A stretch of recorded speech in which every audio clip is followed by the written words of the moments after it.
In the summer of 2020, Bishop Barron held an anti-Latin Mass meeting with a bunch of media publications discussing the growth of the Latin Mass and his concern about it. National Catholic Reporter found out about this anti-Latin Mass meeting, and they were disappointed that they weren't invited. They said, "We hate the Latin Mass too, why were we not invited?" So they published this article about it detailing what they knew. The article was published on August 3rd, 2020, so I'm going to talk about a bunch of the different groups that were invited, what they have done since then, what they represent, and what we will see in the future. So America Magazine was one of the groups that was invited. It's basically a parody website, if you know anything about it. It's a Jesuit publication. There's a lot of hatred for the Catholic faith, and they support communism and other anti-Catholic things. Father James Martin is the editor. A few months after this meeting, Bishop Barron gave Father James Martin an endorsement for Father Martin's book called Learning to Pray. He called Father James Martin a winsome guide, which the definition of winsome is attractive or appealing in appearance or character.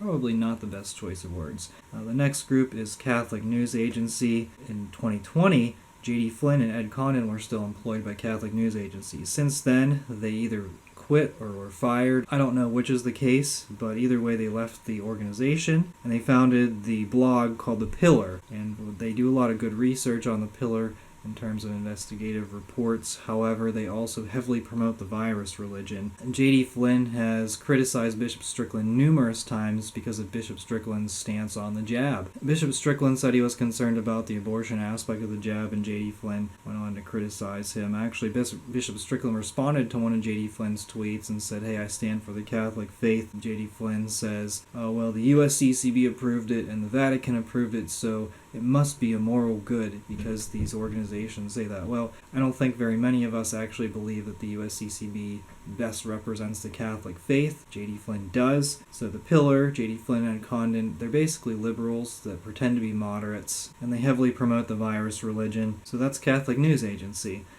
Catholic News Service is owned by the USCCB. They're completely virus propaganda. If you thought J.D. Flynn and the Pillar worship the virus religion, you should check out Catholic News Service. They had a political cartoon, and I thought that as Catholics, the idea of hope comes from resurrection or Jesus Christ. Now, contrast that with Obama's 2008 campaign slogan. Hope was his campaign slogan, and this is hope in an atheistic, socialistic world, a godless world. And so hope for Catholic News Service is hope in the jab and hope in modern innovations of the experimental technology that they're using for the jab. And so Catholic News Service should not call themselves Catholic, because if their hope is in something other than Jesus Christ, then it's not founded, and whenever they die, what's going to happen? And that's why I call it the virus religion, because you're placing your hope in something other than Jesus Christ, and it's only going to end in disaster. The next organization is Crux, or Crux Now. They have close ties to Word on Fire. Their editor, John Allen, records a podcast for the Word on Fire Institute. He has appeared in a bunch of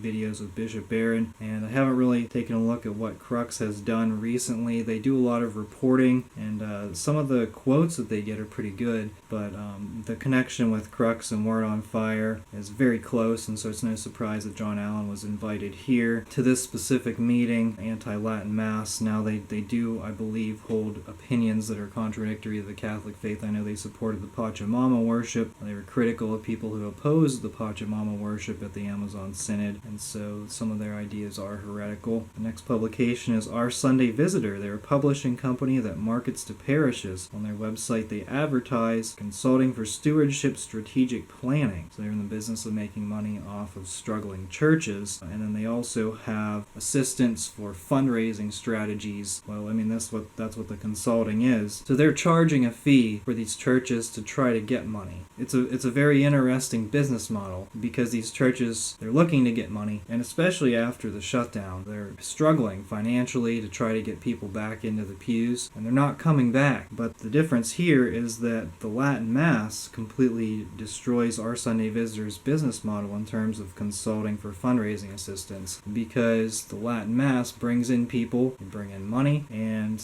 Our Sunday Visitor has no purpose then if these churches are growing, as opposed to the churches that they're working with which are not growing. So the Latin Mass kind of hurts Our Sunday Visitor. Now, if it's a publishing company, they could get on board Lord but the Latin Mass. From what I've seen, they haven't. That's going to pose problems, and so they would have to be concerned as well about the growth of the Latin Mass, especially people jumping from the Novus Ordo to the Latin Mass. And word on fire, lastly, they slammed trads, suggesting they are outside the church. I recorded a video on it. This meeting I felt was pretty groundbreaking because they realized that the Latin Mass is a serious threat to their Novus Ordo model. It's actually helping people to grow in their faith, so that would be something of concern to Jesuits. While the Novus Ordo is struggling to bring back people from the shutdown, the Latin Mass has seen tremendous growth. This was what they were concerned about at this meeting, and going forward, I don't know if they're going to collaborate. I don't know what I expect. For Bishop Barron's status at the USCCB is pretty strong, and I don't know how much his status will increase at the USCCB, but I do expect him to try to continue to get on the USCCB's